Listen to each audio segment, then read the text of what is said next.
আজকে চলে এসেছি বাড়ির পেছনে সবজি হারভেস্ট করতে।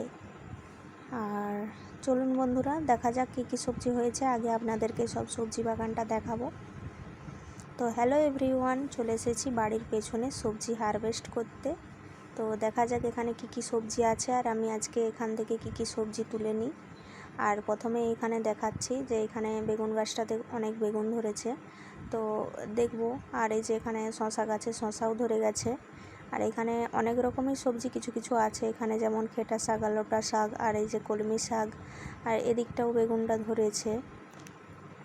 তো অনেক কিছু শাক, অনেক সবজি কম কমভাবে হয়েছে, একদিনের মতন হয়ে যাবে। এই যে এদিকটাতেও শশা ধরেছে, আর দেখতেই পাচ্ছেন কলমি শাকগুলো কত সুন্দর হয়েছে। আর এদিকে করলা গাছ, ছোটো ছোটো ফুল গাছ, ভেন্ডি গাছ, অনেক কিছু গাছও আছে।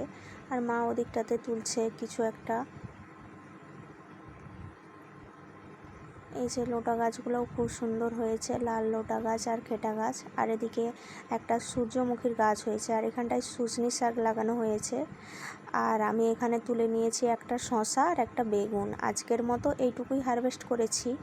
আর মা তুলেছে কতগুলো কুলেতে পাতা, আর ওই কুলেতে পাতাটা আজকে রান্না হবে, তো ওই জন্যে আর আদার্স সবজি কিছু হারভেস্ট করলাম না। তো আমি একটা ফুল হারভেস্ট করেছি, দেখাই যাক কেমন লাগছে। এখানে উফ, আমার নাকে তো মাছি বসে যাচ্ছে। আর আমার ড্রেসটার সাথে ম্যাচিং হয়ে গেছে এই যে কুলেতে শাকগুলো, খুব সুন্দর লাগছে। তো আজকের ভিডিওটা এইটুকুই ছিল।